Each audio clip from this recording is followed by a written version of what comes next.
that type of thing. So if you'd all welcome him, I would really appreciate it.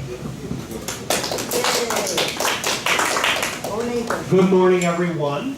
As she said, my name's Nathan Pivarski, and I consider myself to be an elder law attorney. So what does that mean? You know, some folks will put together wills or trusts or these sorts of things, but really they're estate planners.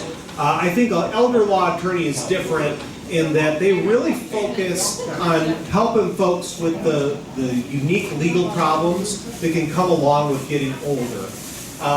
And that doesn't mean just putting together some basic estate planning documents. It means dealing with really planning for disability. It means dealing with disability as it arises, helping folks avoid being taken advantage of, and dealing with exploitation when it happens. And then all those traditional estate planning lawyer sort of things that you think about when you think about going to the law office. Believe it or not, with all the gray hair on the top of my head, I am the youngest lawyer at my law firm. It's a 10-lawyer firm with offices in Cadillac, Reed City, and most recently Manistee.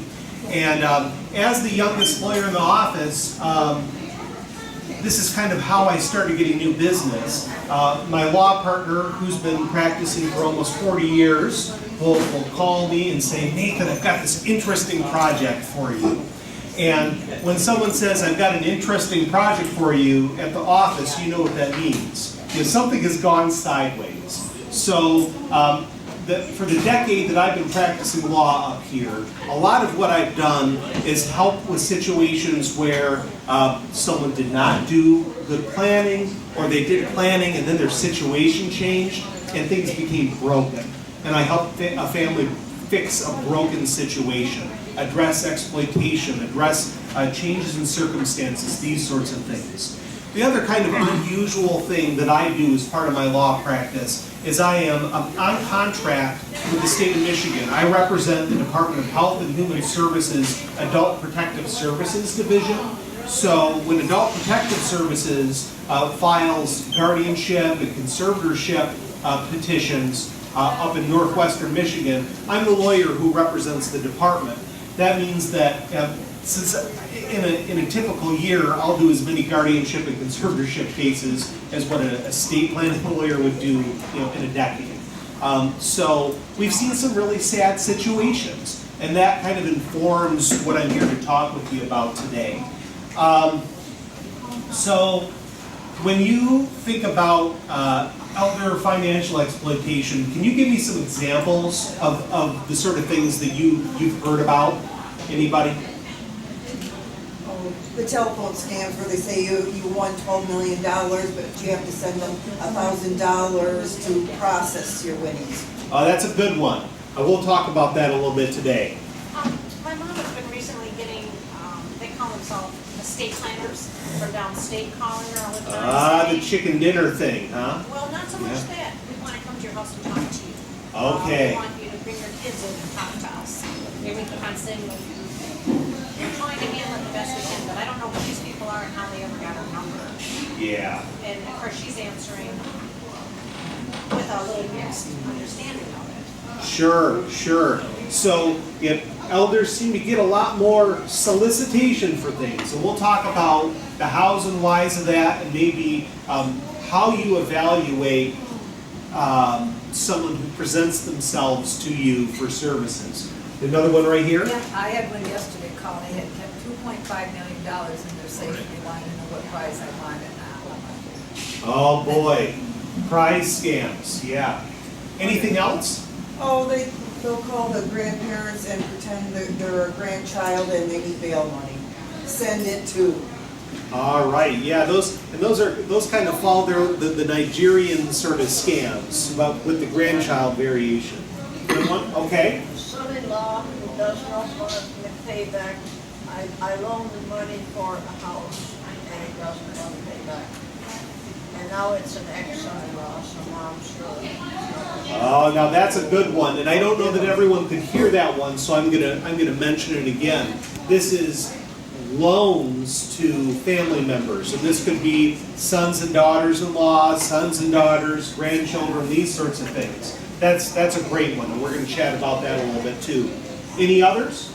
I had a friend, her mother is starting to get a little senile. Okay. She has a roof that's maybe not even 10 years old. Someone came to the door, told her she needed a new roof, and wanted her to fill out papers to get a new roof. And what it was, they put a charge in her name and stuff. But she gave them a check and gave them her social security number and all that stuff. And they opened up a charge, took the money out for the roof, and she really didn't need a roof. Right, so contractor scams. Individuals coming to homes and saying, oh, you need to get your roof redone, have them prepaid, commit to the contract. They're taking advantage of the situation. Good example. Okay, so when I give these presentations, the last thing you want is for some lawyer to come and talk at you, okay? That's not a lot of fun for me, it's not a lot of fun for you. So I'm gonna be asking you questions, and then we'll talk about these different scenarios.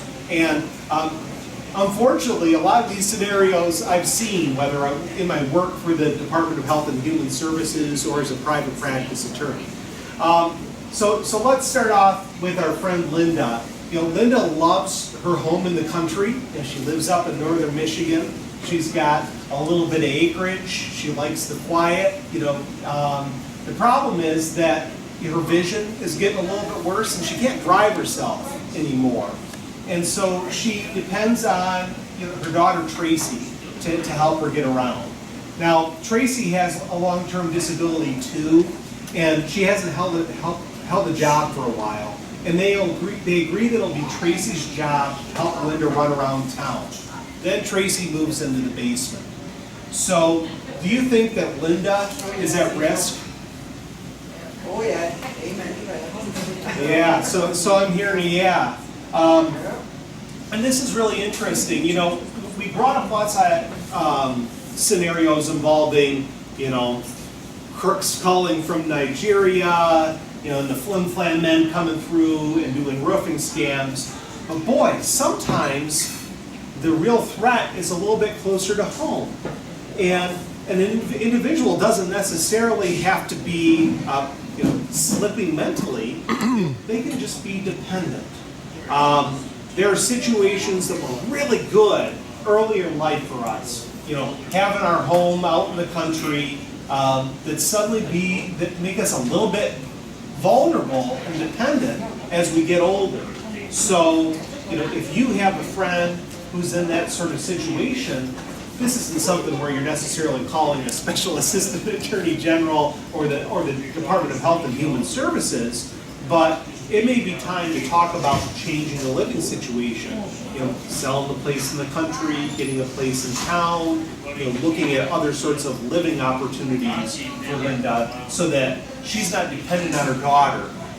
I see a lot of situations these days where they're the haves and the have-nots. The parents have and the kids have not.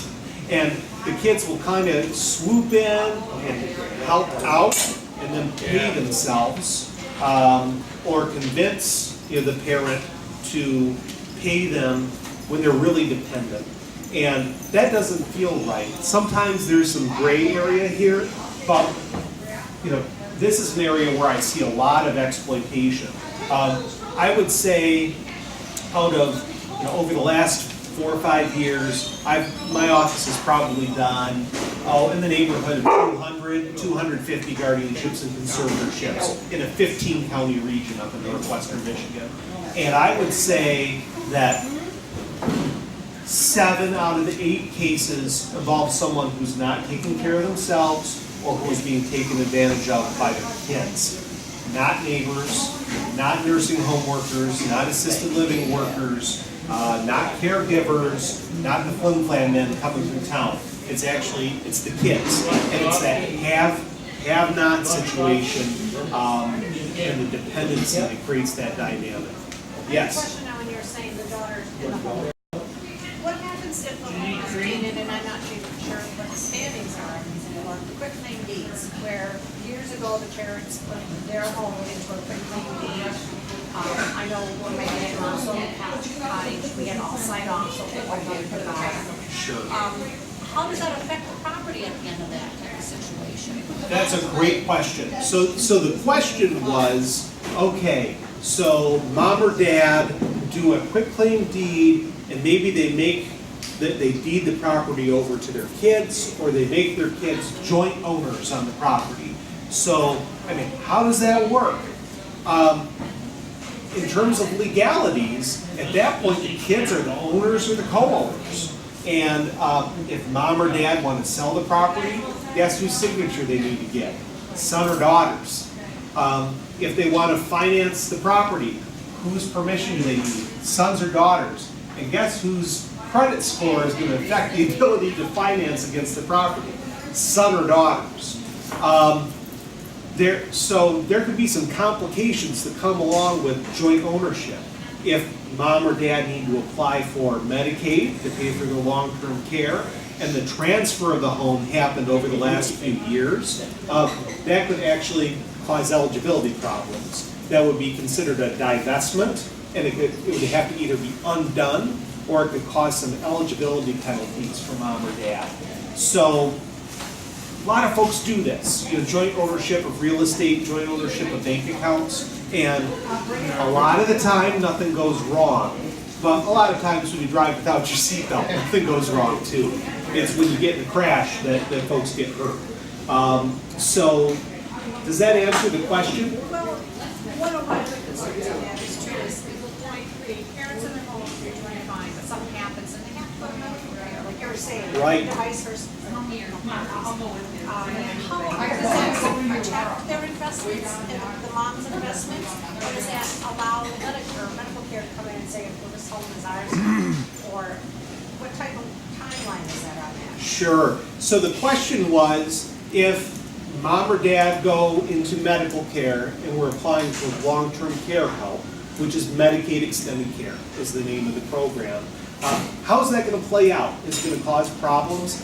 And the answer is it depends on timing. If the transfer to the kids happened more than 5 years ahead of the application, it's not going to cause any problems at all in terms of eligibility. But if it happened in 5 years or less, it can cause eligibility problems. And usually it can be fixed, the kids just have to sign off. But I've seen nightmare situations where, the kid won't sign off, maybe, son-in-law and daughter-in-law's whisper in the ear, don't sign off, because then your sister's going to get it out of probate or whatever. So sometimes it can be hard to get cooperation inside the family when the time comes. But if it's an old transfer from 5 years ago, it might not cause any problems. I've seen situations too where there are cottages and farmland that are co-owned inside families. And that can just get really complicated when it gets time to apply for Medicaid.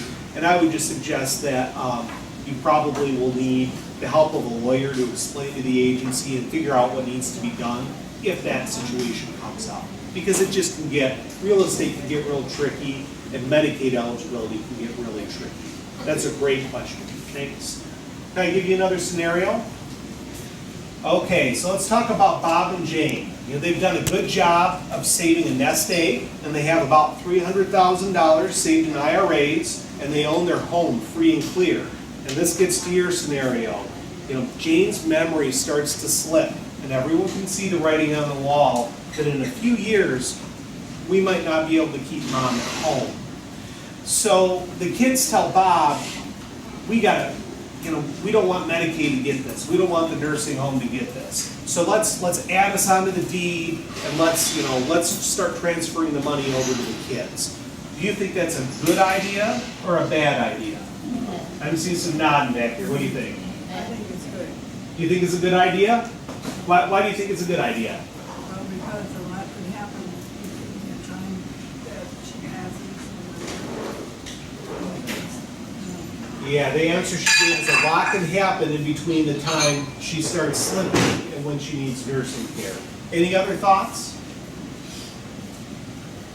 Okay, let's talk a little bit about IRAs and a little bit about Medicaid.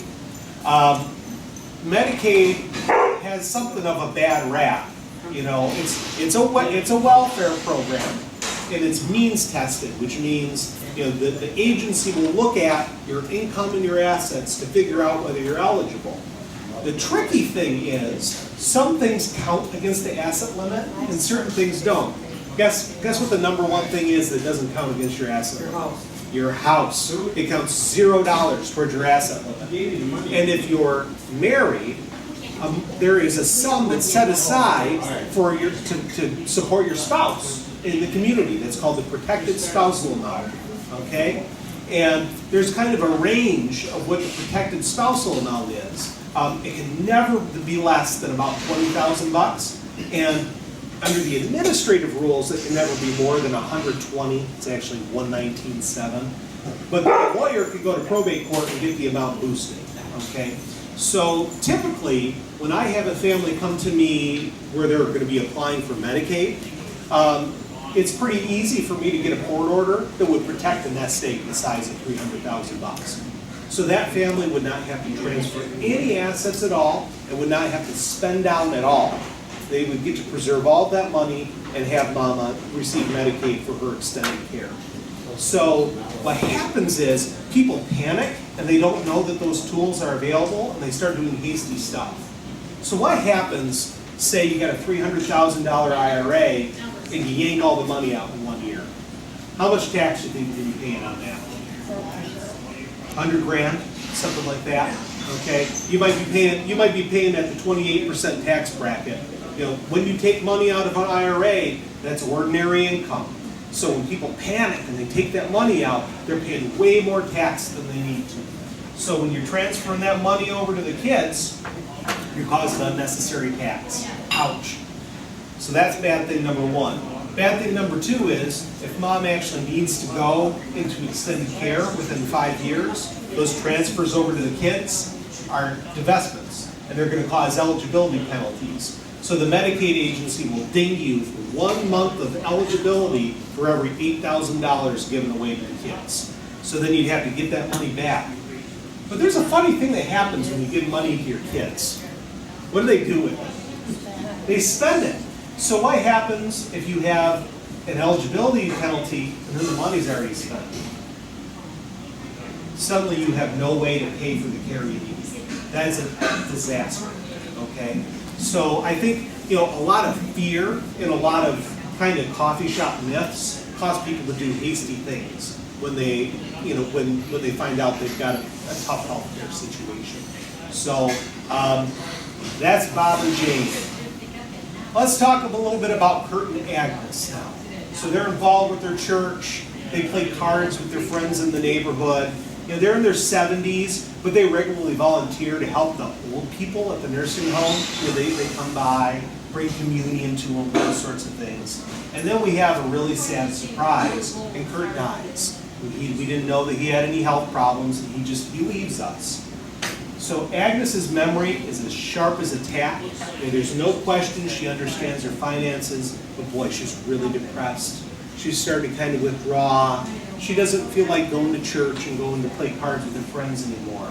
Now, do you think that she is vulnerable at this point? Yeah. Right? But wait, she doesn't have Alzheimer's.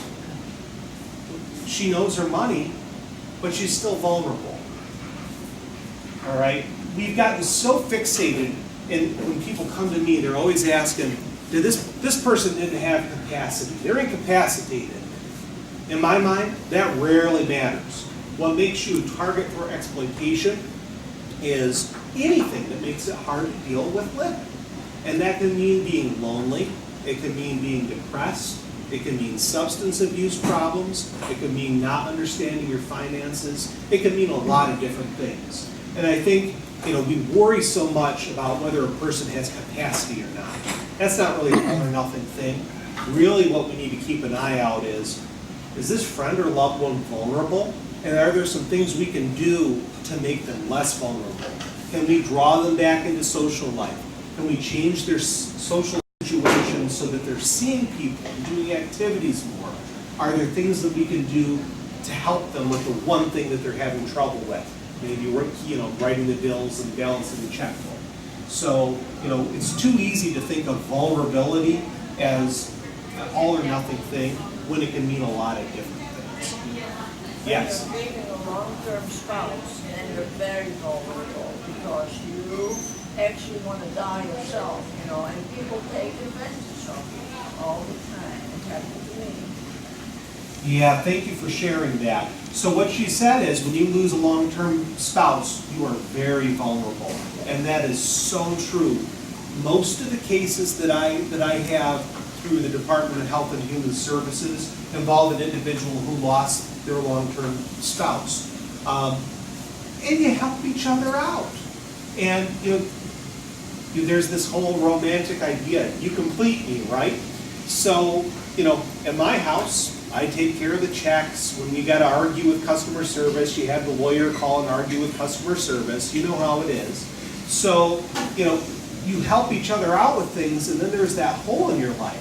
And oftentimes, with the older generation, the fellas don't know how to cook for themselves. They don't know how to keep house for themselves.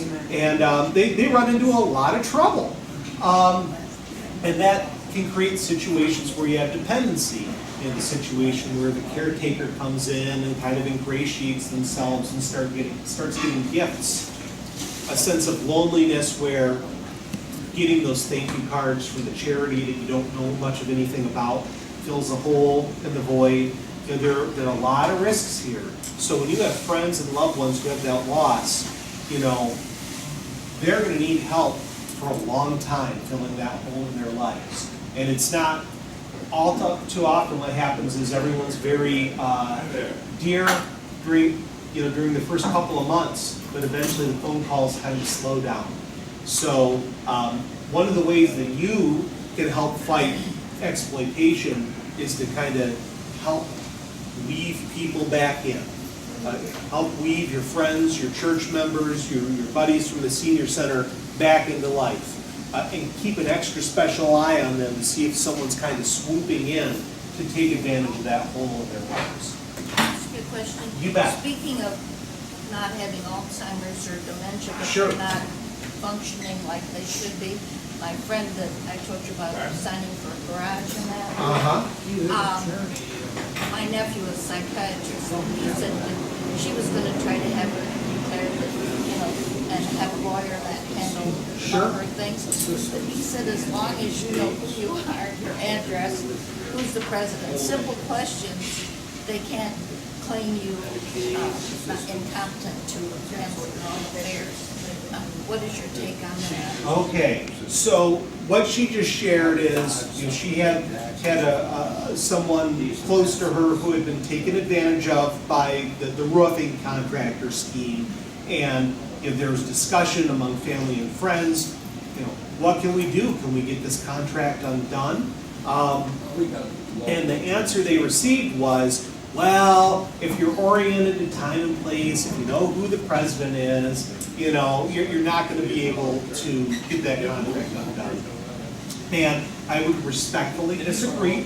I think that there is, and there are some resources that I shared on your table. There are some, you could make a referral to the Department of Health and Human Services. You could make a referral to local law enforcement. And there is an elder exploitation statute in Michigan that allows you to set aside transactions where you exploited a vulnerable adult. So vulnerable adult is one of these lawyerly words. It's defined in the statute. But the important thing is vulnerable doesn't just mean incapacitated. Okay? It means vulnerable. It means isolated, ill, lonely, suffering from the challenges that come from advanced age. So if that person in your life suffered because of their vulnerability, because of their problems that come with advanced age, they probably have a little more leverage than they think to get this contract undone. They went to the police and they went to the building department, the city, they live in that, and they did get it taken care of. They got the money back into that account and canceled out that charge card. But it's like, how do you protect them after that when they're really not mentally deficit, but they just don't make good decisions? Yeah, and that's really tough, which is, you know, the law presumes we all have the right to make decisions, including bad decisions. As adults, we have the right to make bad contracts, okay? And sometimes a person is just going to make imprudent decisions, and there's only so much that we can do. If you have an individual where you believe that their challenges are really what are causing them to make the bad decisions, anybody can make a confidential referral to Adult Protective Services, and you're going to find in those written materials that I shared with you, there's a confidential 24-hour hotline. And the department is prohibited by law to ever disclose who made that referral. Okay? And I can tell you that I protect that very aggressively when I prosecute a guardianship or conservatorship on behalf of the department. But the interesting thing is, you know, I work with these ladies who do APS work. And a lot of what they do is they try to find, before they go to court, they work with the individual to find ways for them to help themselves and solve the problems in their lives, hopefully without involving the court. And sometimes that means finding some trusted helpers to help out. So that's a really great question. So I have a scenario I want to run by all of you that kind of makes me think of about capacity. So our friend Fran recognizes that her memory's starting to slip a little bit. You know, when she goes to the grocery store, she can't remember what she was supposed to get. Sometimes she forgets to pay her bills. You know, she knows that she's got a little trouble. And so her friends, her kids say, maybe you should go to the doctor and see what's going on. And she goes to that fancy dancy geriatric assessment center, you know, in Grand Rapids, and they say, Fran, you have an early stage dementia. Do you think that Fran has the ability to enter any estate planning documents at this point? What do you think? Who says yes? Raise your hand if you think yes. All right, I got one hand. Who thinks no? Oh, that's really interesting. So this kind of gets back to her point right here. To sign estate planning documents, you don't have to be able to balance a checkbook. You don't have to be able to manage your monthly bills. The legal standard is you have to understand the legal effect of the documents that you're signing. So, for example, an individual who knows that they're kind of starting down that rocky road, they still have the ability to sign maybe a simple power of attorney if they understand, I trust this person, and I'm giving this person the ability to sign legal documents and financial documents for me, and I know that they're in a position of unique trust and that they could take advantage of me if they don't act in a trustworthy way. If they understand those three things, Fran could sign a financial power of attorney. If Fran still understood what property she owned, she could even sign a will or a simple trust agreement. I think, again, we think of legal capacity as a black and white thing, but there's kind of a lot of gray. And if you get ahead of it, you can actually still put some tools in place, even if you're starting to have some slipping. If you wait too long, though, you might not be able to sign the documents. In a situation like that where my father did everything for my mom, so she had no idea what the bills were and that type of thing. And of course, we brought her back to me. I understand the doctor does that little VA test, like you say, to find out if she's starting to lose it. He goes, oh, she needs Nemenza or whatever the medication is for memory loss or to prevent it. All the tests come back, there's no damage other than she's 84 years old. Sure. Great. Where does that put her in that position once the doctor starts a medication? Because when we found out that my dad's insurance was going to be stopping in October, of course we had to find new insurance for her besides her Medicare. And of course, well, you're on this medication, so now this coverage won't cover you because does that pay you as being dementia or that type of memory loss? How does that, when does that click into making your own decision? Sure, and the question is, let's say an individual gets the diagnosis, the D, okay? D for diagnosis or D for dementia, okay? Or they get a prescription for Aricept or Namenda or one of these other dementia-related medications. I'm afraid that, those labels can be really hurtful because everybody assumes it's an all or nothing thing. But in the legal world, it ain't, okay? So we're all on a continuum, okay? So the fact that an individual has an early dementia diagnosis or a mild cognitive impairment diagnosis doesn't mean that they can't sign any legal documents. Now, if I come up with some fancy trust agreement that's 60 pages long with all these complicated provisions in it, might a person in that situation lack capacity to sign that? They might. But they might understand, I want to make sure that my property is managed by, my son on behalf of his siblings, divide things up evenly, and get it done fast. Okay, so that really depends on the professional judgment of who you're working with, and you can have a conversation with, if you're working with a Dr. Guzwinka, for example, in Manistee. Does this mean that she can't sign any legal documents, or does it mean that maybe she should be signing some things before it gets worse? So that's a really great question, and I do get afraid that people get a label. It's kind of like a scarlet letter that won't go away. You have a big D on your pocket that won't go away. Okay. I don't know. I just need to put a little bit closer to my mouth. Okay. So I have another scenario for you, and I'll try to keep this really close to my mouth. So Claire resides in a really nice assisted living facility, and she's kind of followed some of the advice I've had here, and she knows she needs a little help with the bills, so she has her son, Bill, this helps so I can remember, come in. He comes in once a month, and she kind of, as the bills come in, she puts them in a little inbox, and she keeps her checkbook in the bureau, and so that no one can find it, she throws a couple of unmentionables on top of the checkbook. Do you think that she's at any risk? Yes. Okay. So she's doing a couple of things right. She knows that she needs a little help, so she has her son helping. The problem is access.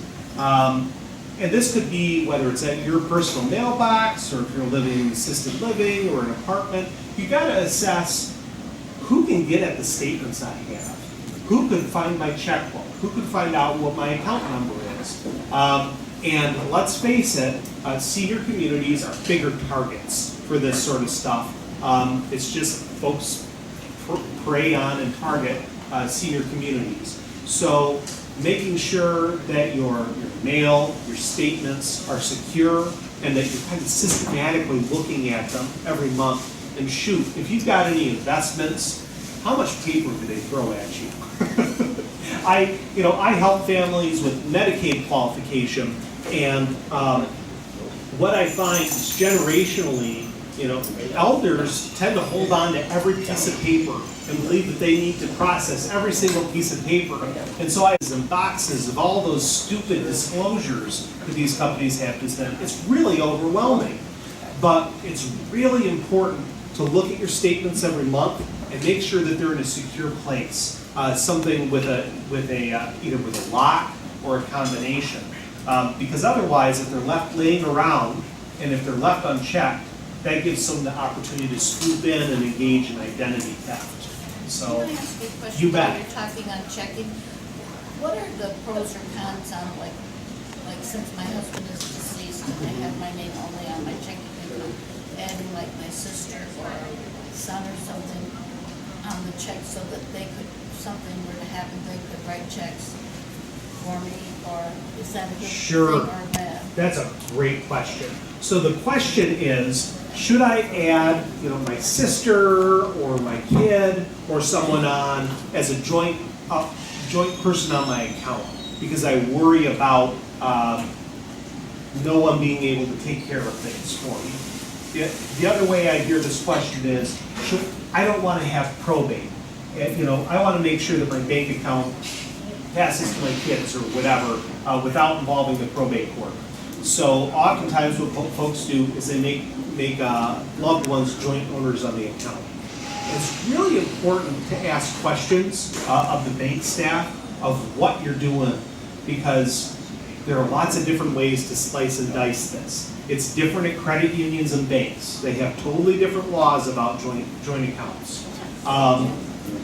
But the general presumption is that when you add someone on as a joint owner on your bank account, anyone has the right to put in or take out as much money as is in that account at any given moment. Which means you have some risk that someone takes the money out. And here's the other funny thing that can happen. If the loved one you add on that account has financial problems, your bank account can get garnished. So one of the first projects I did when I came back up to northern Michigan was represent a really sweet lady who put her daughter on the account as a convenience, and the daughter got sued, didn't tell mom about it, and then suddenly mom's Social Security was getting garnished out of the bank account. What a nightmare. So I'd be really careful with that. There are some ways to stop that from happening. If you make sure that there are just authorized signers instead of joint owners, that means that your sister or your daughter or whoever could write checks for you, do deposits for you, get statements for you to make sure things are being reconciled, those sorts of things.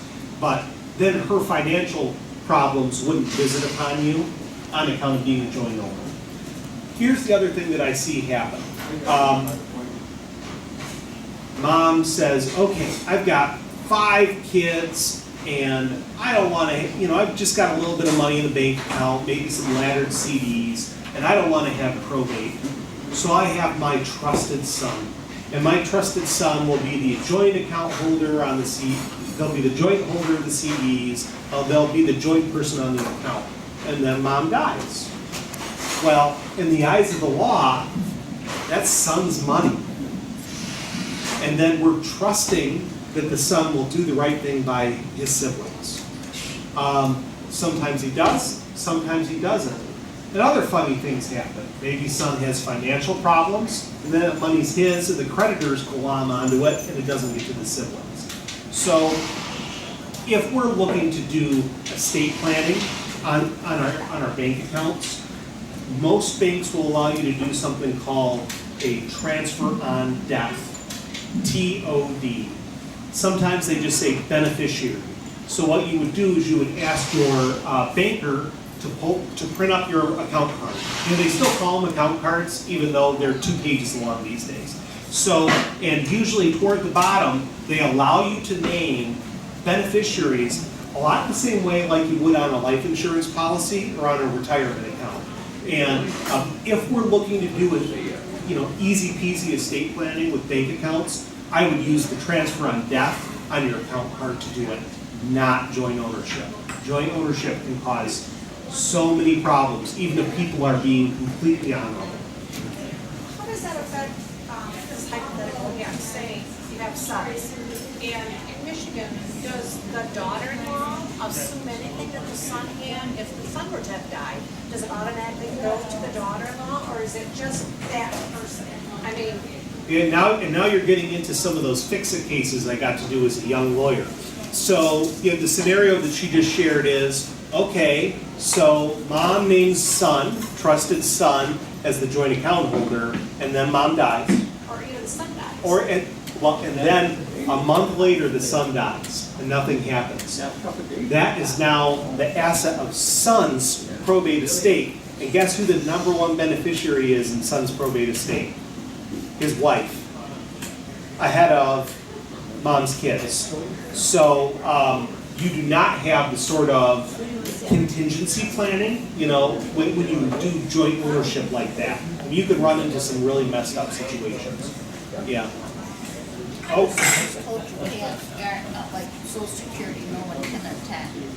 That just said you can. Yeah, and then, so the comment was, oh, you can't garnish Social Security. And the answer is, that's how I helped that sweet old lady, okay? Is that the only money that was going into her account was Social Security income, and I told the creditor, I don't care, you know, whether this is a joint account or not. Only money that's coming in here is Social Security, and you have no right to garnish it. And that's how we ended up protecting her. But boy, I don't want to rely on that, you know, because who wants to, you know, pay a lawyer to fight with a creditor for 5 hours to get a garnishment stop? That gets awful expensive. Okay, and how are we doing? It looks like we're really close to the lunch hour. If anyone would like for me to answer any questions, burning questions on their mind, I want to do that before we start getting in line. Any other questions? I just have one for Officer. I just had a phone call. Yes. I said hello, and they said nothing. So I went back up there, and I called them back. That line, that phone number is no longer available. So you know what it is. Yeah, I actually want to touch on one more thing, and this was a comment that you raised right at the beginning, which is you're going to get postcards in the mail inviting you to, you know, free lunches at the casino, you know, where a lawyer is going to come and talk to you about estate planning and about asset protection and about Medicaid. And then what happens afterward is folks are coming to the house, you know, with documents they're ready to sign in these big, thick binders, you know, that are like 6 inches thick, and they're, you know, billing, you know, $5,000 to put these things together. This is one of the things that the Attorney General is warning against. We're seeing a lot of those sorts of things. Folks are really animated by fear about estate planning and about Medicaid, and so they trust. You know, okay, this person's a lawyer. They must be trustworthy. If you are meeting with someone and if they're not a lawyer, if they're not helping you weigh your options, if they're not talking about alternatives, if they're trying to push you along, you know, if they're really pushing, like, something doesn't smell right, okay, and maybe you should stop. Maybe you should get a second opinion. I'll tell you that when I work with the family, my first meeting with them is always a no obligation, no fee situation. We talk about alternatives, and I always try to accomplish estate planning goals in kind of the least fussy, least complicated, least expensive way possible. So if you are working with someone or being solicited by someone who doesn't do that, there should be some red flags going up. They're taking advantage of the situation. They're taking advantage of fear, and they're taking advantage of your sense of Midwestern politeness. Okay, so you know, financial exploitation is not just the roofing scam. It's not just the grandson in jail scam. It's also situations where a person's vulnerable to family, vulnerable to professional advisors. And so if you ever see those sorts of situations, take a pause. Have a conversation with your friend. You owe that to them.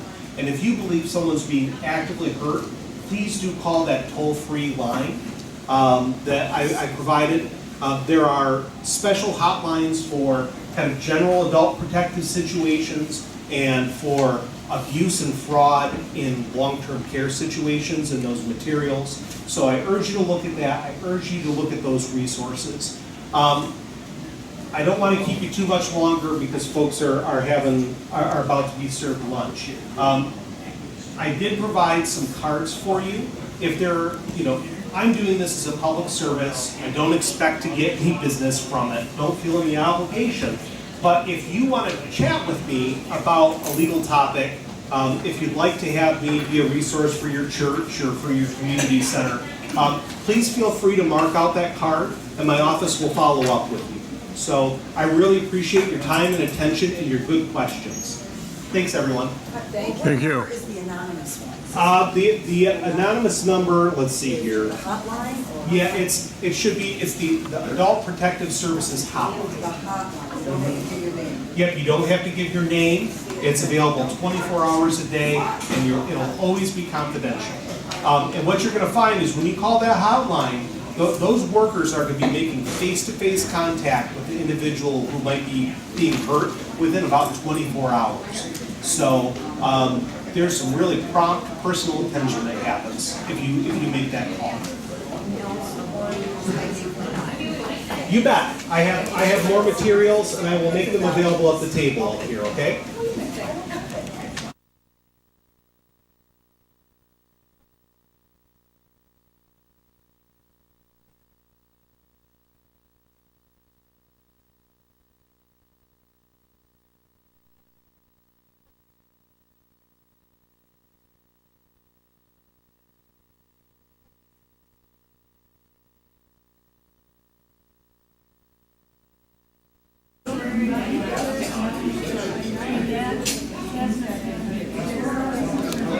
Yeah, and that's, are you talking about Filer credit union? No, really great stuff. And they can watch it from the account card, one different, because you ask. I actually think where a lot of the credit unions have for joint accounts is better. It's a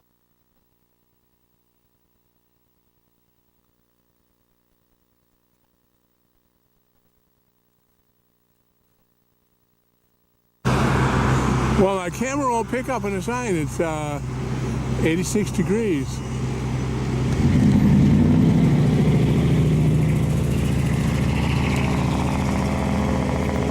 $87 degrees at 118.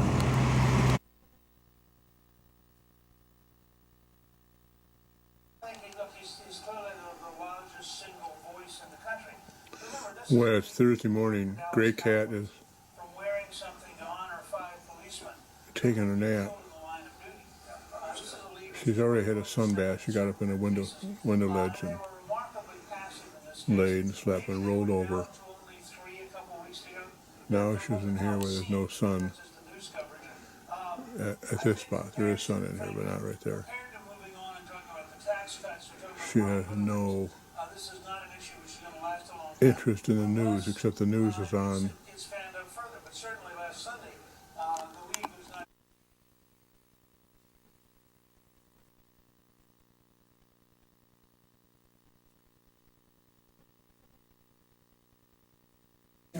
Oh, that's pretty big. Go a little bit north to the front, that way. Go a little bit that way. There it is. Well, that's pretty. Oh, that's beautiful. I've got all kinds of squares if anybody wants. What size squares are those? They were 6.5, they ended up being 6. Beautiful. But I got other sizes too. Bags of them. Nice. Nice job, Jan. Yeah, thank you. Be a quote for someone. You guys are backwards. One's one way, one's the other way. I hate to tell you. I'm left-handed. There you go. So I'm always going that way. You both change around, you'll still be backwards. I have another one, but it's on my bed, so we'll have to wait for that. I can't seem to get everything done in a tiny I don't frame. understand that at all. Yeah, No rush. I got it. Erica. No. Mary Ann. I'm gonna get in the middle here, though, just a minute.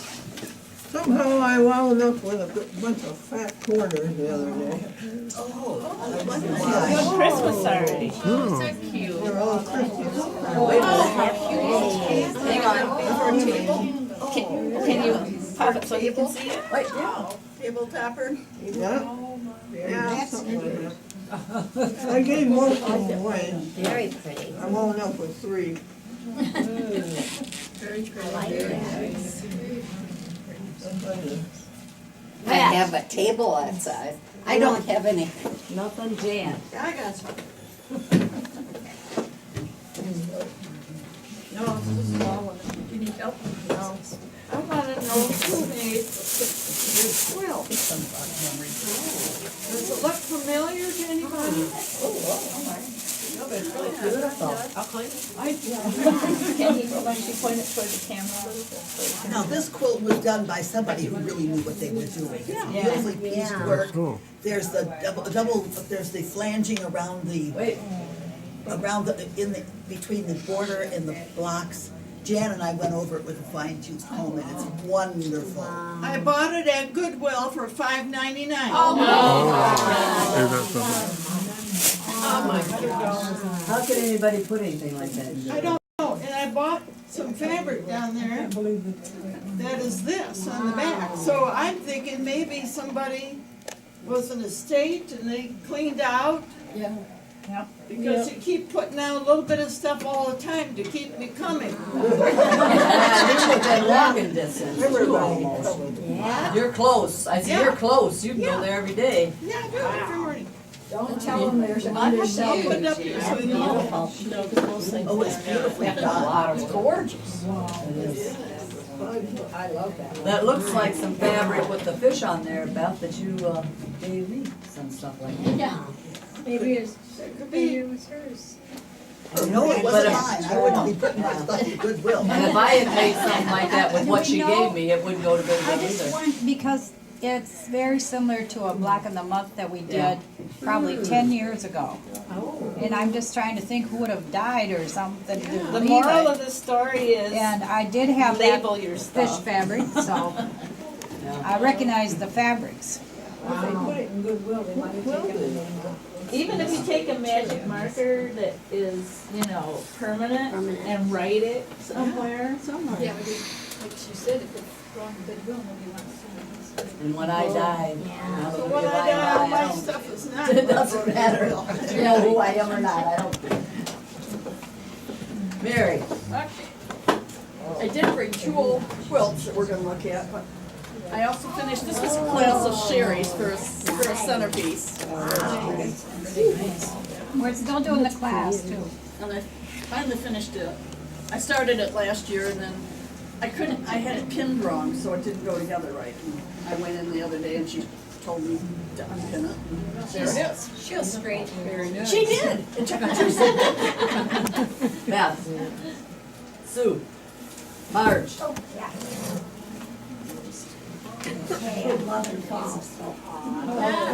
Isn't that cute?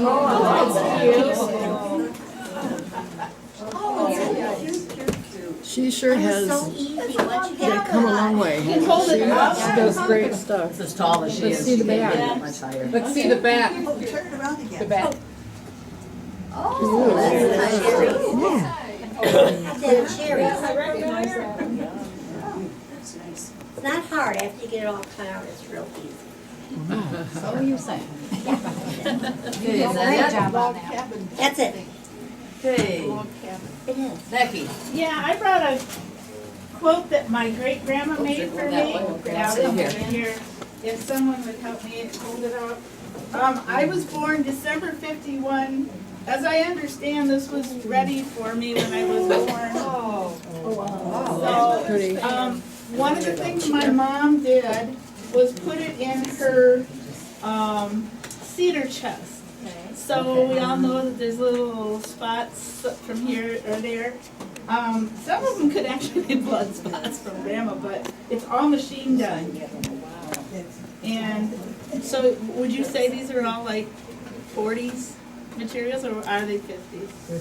30s? A lot of 30s, A lot of 30s and 40s. Yeah. But if I was born in 51, obviously, But and she she was had, making it before you were born. yeah, And she could have been making it out of her sweat.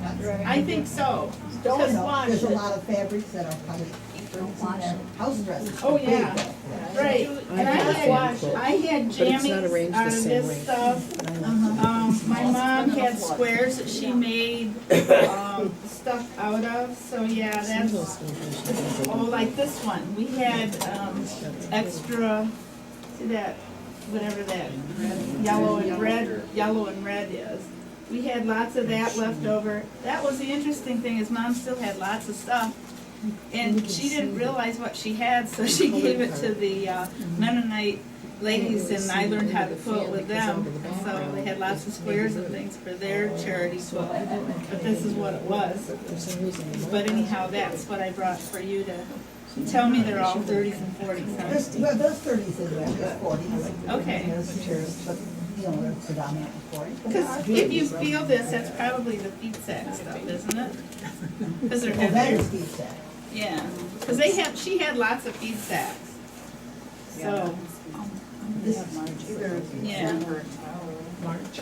Okay. Yeah, the red cover here is definitely the other one's there. If it's got that, then this red and white is definitely gonna do it offset. But it's got a very coarse Okay, look to it. we were gonna do that after show and tell, guys, so, I'm gonna see if I get through the rest of them here, because I know, Okay, I gotta fast forward here, guys. I gotta go home, get ready to go camping this weekend, so move along here. Thank you. Deb, got anything? No. You shipped yours out, so you didn't bring it for us to see. Nora? I brought the, blanket back with label on it. That's for Red Cross? Or Love Inc. or? Dry cleaning, but I don't know if it takes the Cedar out or not. For the tape, and I just searched around it. So did we wanna leave that then for Love Inc. at Christmas? Okay. Yeah, I just wanna get rid of it. I'm not taking it home again. And then I, brought backing for it's over. I'm cleaning out my sister's stuff, and this is backing for a charity book. I think, unless they think it needs to go in the garbage, I don't know. I just. Hey, that's striped, there's a stripe, maybe that could be cut up and put back together, or Yeah, the the stripe stripe thing, thing. yeah. Yeah. So take it back home, cut it up. I'm not taking it But that's an idea, if somebody wants to get creative with those stripes, cause it does. Well, there was, I Starts like think, me. 5 3/4, she wanted it to have one of Judy's sales. I think the last one that she went to of Judy's. So that's Is more it than enough to 100% make a nice cotton? quilt, huh? Is it 100% cotton? It almost looks like proudly. It was from Judy at Public Garden. That used to have the quilt shop here and I don't know, it just doesn't look like 100% cotton, it looks like drapery. But Judy Jones did buy polyester. No. Well, anyhow, it's a thought, if somebody wants to take it and do the stripe thing. No, then I'll take it home, I don't want it. Pass it down to her. Pass it down. Touch it.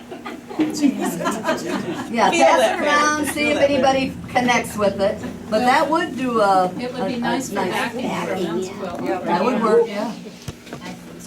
I don't think Okay, it's is that it, 100% Nora? cotton. Yes, that's it. Kathy? Diane? Yeah. Another practice on a piano or freelance quilting.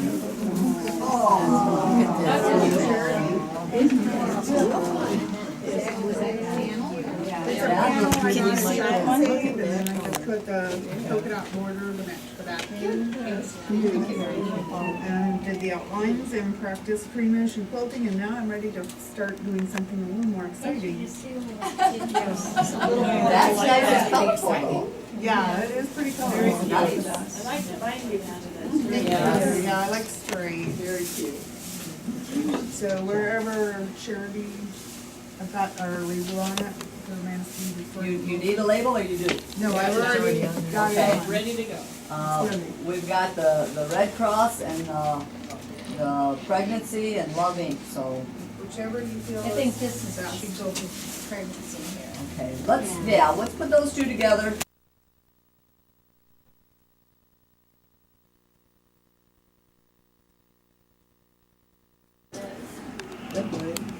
That's beautiful, Mary. Are we done? Are you Are you done? done? Yeah, that's okay, you can just hold it a little bit. Okay.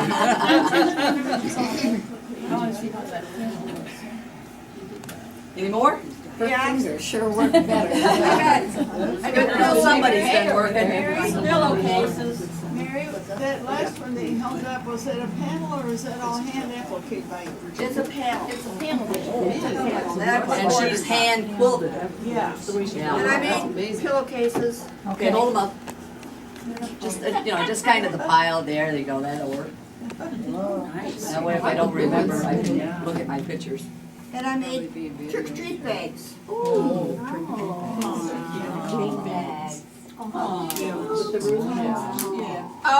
They're not big enough.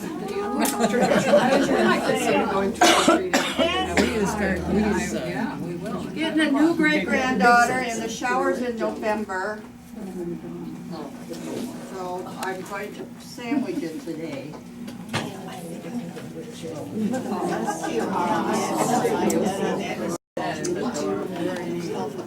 That is very cool.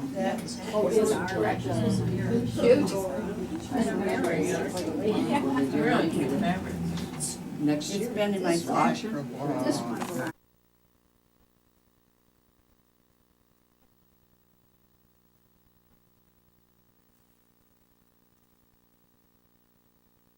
Glad you enjoyed it. Judy, I just finished this 5 minutes ago. okay, you're gonna have to move away from our sunny window. Finished the binding on it. I started a Bounty Hunter quilt, Grand Illusion, and I didn't like the reveal. So this is part of the blocks that I had started for that Grand Illusion. And we're Michigan State fans, and so Joyce Brenner put the party heads on, and she said, how about a football? So it's for my son. He's got a whole room full of, big screen room with all the Michigan State stuff. Does he know he's getting this? No. He's the one that thinks quilts are worth $5, so. I don't tell him that he better keep this one. Price tag on it.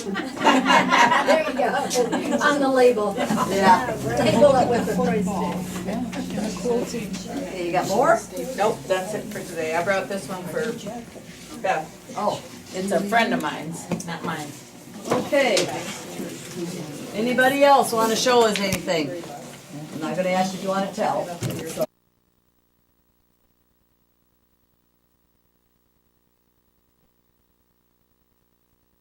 This is quilt, we don't want to give those away. This is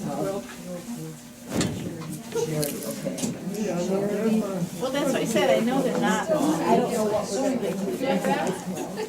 Packing. My mother did that also. I heard a good story about this one friend of mine, her last name was Vogel, and we were sitting in the brush down in Grandpa's, I got a and she so how did I want her to talk about The house on the lake, I know, the Audubon, I get mad every time. That's beside the point. And my thoughts were, as I had a specific antique top that I was gonna spread out on the table so we could all check it and so forth. Well, that's not gonna work here. Anyhow, and I do not proclaim to be an expert on this. I just started, many years ago when I started quilting, I got in with a quilt group in Ortonville, Michigan. And one of the gals was studying to be a quilt appraiser. So, and there was a bunch of us that were going from Dryden to Ortonville on a weekly basis to the Quilt Guild. And so we grouped together, we would meet at the IGA, and we'd all drive, and she would talk. So from that point, my interest in the antique quilts and antique quilt tops really got going. And so that's how the whole thing came. And over the years, I've taken workshops with, I don't remember whether it was one of the Fons and Porter gals was in Southern Michigan. I took workshops with them. I've taken a workshop with Barbara Brackman, workshop